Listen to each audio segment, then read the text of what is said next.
сіздерге Инстаграмнан парольді қалай ауыстырамыз сол жағын айтып өтейін.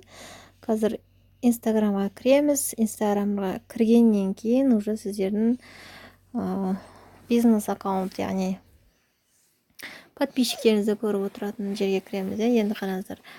Ол үшін парольді ауыстыру үшін батарейканың астында 4 ұзын сызықтар тұр. Вот соны басасыздар.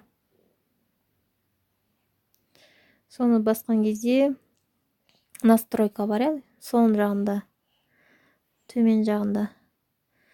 И безопасность деген жерге кіреміз.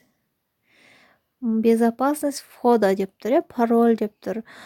Сол жерге, пароль деген жерге сіздің есіңізде бар парольді жазасыз.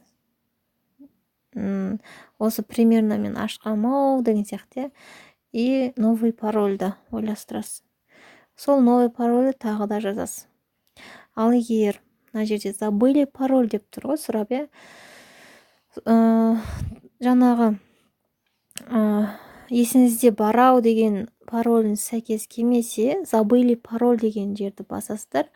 Сол жерден уже сіздерге нау Инстаграмда қандай сізде не тұр.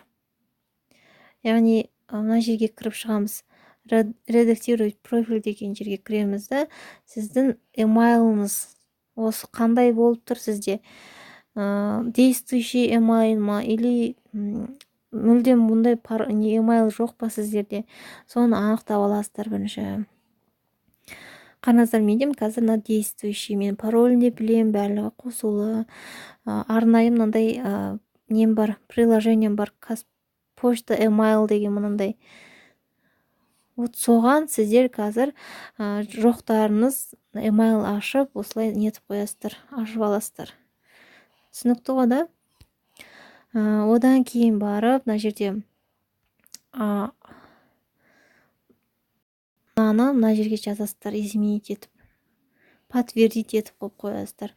И одан кейін барып, жаңағы настройкаға кіріп,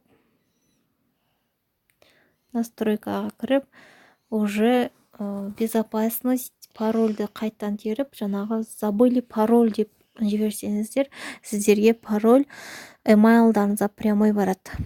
Емайлға прямой барғандықтан сіздерге уже ашылып тұрады. Мына парольіңіз, мынандай деп қойып. И осы жерге жазасыздар. Парольдеріңізді, текущий парольдеріңізді жазасыздар, новый парольдеріңізді жазып, парольдеріңізді восстановить етіп аласыздар, қыздар. Егер мен сіздерге түсіндіре алмасам, тағы да сұраңыздар.